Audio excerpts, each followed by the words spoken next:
Chris Ross, Land Grant Gauntlet.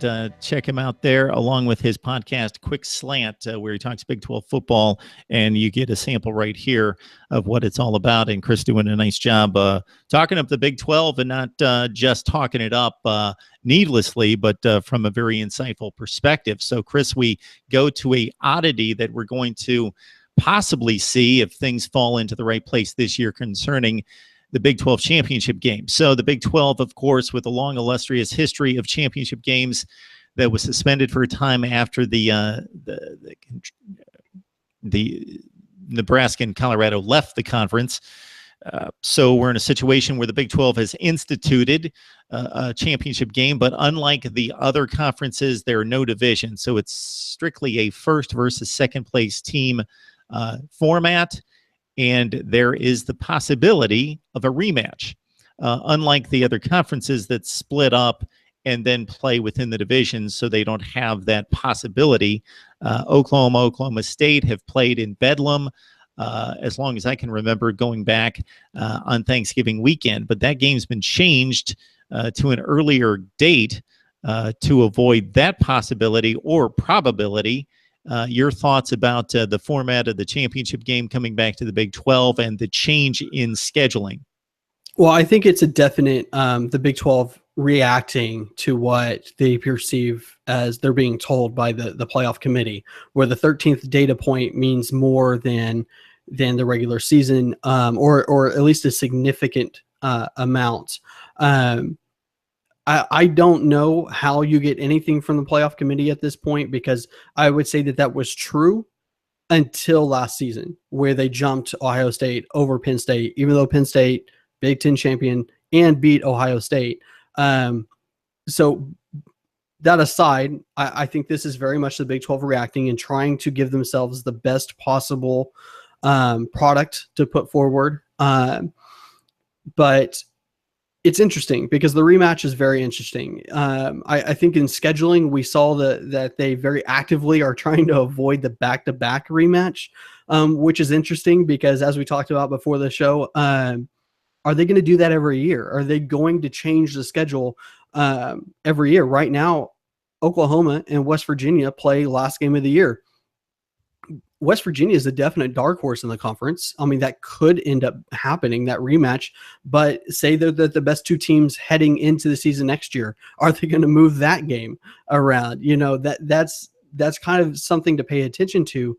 But the rematch itself is very interesting because you don't want to put yourself in a situation where you're hurting the chances of your best team, right? If you have an undefeated or one loss. And in the Big 12, an undefeated and a one loss is extremely coveted because with a round robin play, you can only have wins come from losses. So you can't, they're not going to have multiple one loss teams.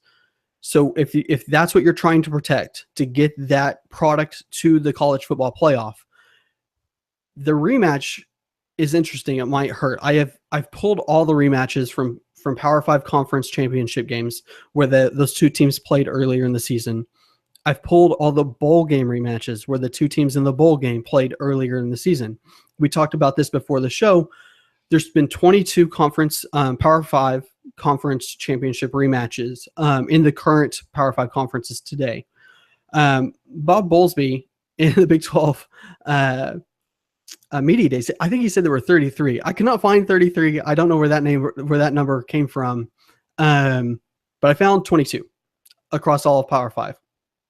And the team that won game 1 won game 2 63.6, so 64% of the time.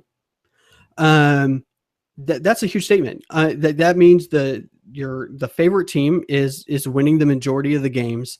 Still kind of a concerning number that nearly 40% they're losing, because that's a kind of a big number to put at risk for your favorite team.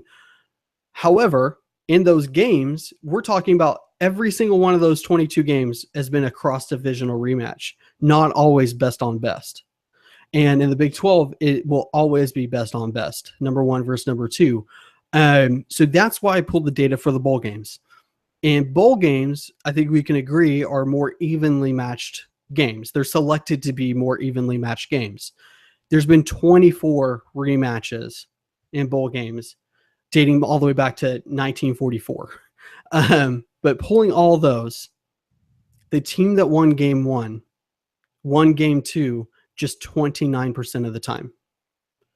That is that should be a huge concern for the conference, because I mean you're at 29% versus 64%, and whether the percentages actually hold, it doesn't matter. I think the difference where it's almost an even sample, 22 games to 24 games, and there's a giant gap between the two outcomes in data, and I think that's a concern where I think you can arguably say that the number 2 team in the Big 12 might win that rematch at least 50% of the time. Yeah, so based on the sample size that you have there, we can either conclude that there's a difference between playing the same team 3 months later versus playing them just a few weeks later. Yeah. Because that's what typically happens within conference play versus playing a non-conference game against someone the first 2 weeks of the season, then playing them in a bowl game in late December or January. So if we stick to the research that you did concerning the championship games, that's a 64-36 split where there's a sweep 64% of the time. But that still, as you mentioned, leaves almost a 40% if the numbers hold, and this is good indication, 40% chance that you're going to potentially knock out the team that would have moved on to the college football playoff. Yeah, I think what the Big 12 has to hope for is that number 2 team is deserving of the playoff, and there's a good chance they could be. I mean it could be a 2-loss team, but getting the 13th data point could put them in. That's what has to happen. Could Oklahoma State, with 2 losses, if they get that win at the end of the year against a Texas or an Oklahoma or somebody, would that be enough to put them in? Or would the committee ever just say, you know what, Oklahoma beat them earlier in the year, they're the best team in the conference, we're going to take them anyway? It depends on the results of those games. If Oklahoma won an earlier matchup 38-14, but then the rematch, Oklahoma State wins at a last-second field goal, and Oklahoma had an undefeated regular season, especially within the Big 12, then I could see them making that decision. The thing that I would argue is that it would be difficult, aside from there being just complete chaos elsewhere, for a 2-loss Big 12 team to make the playoff. Based on what we've seen in the first 3 years, the Big 12, if anything, is going to have a 1-game better record than another team from another conference, I would think, at this point. Yeah, and I see that, and I won't disagree with that. But the one thing I would try to, there's nothing you can put around this. This is just purely conjecture on my part.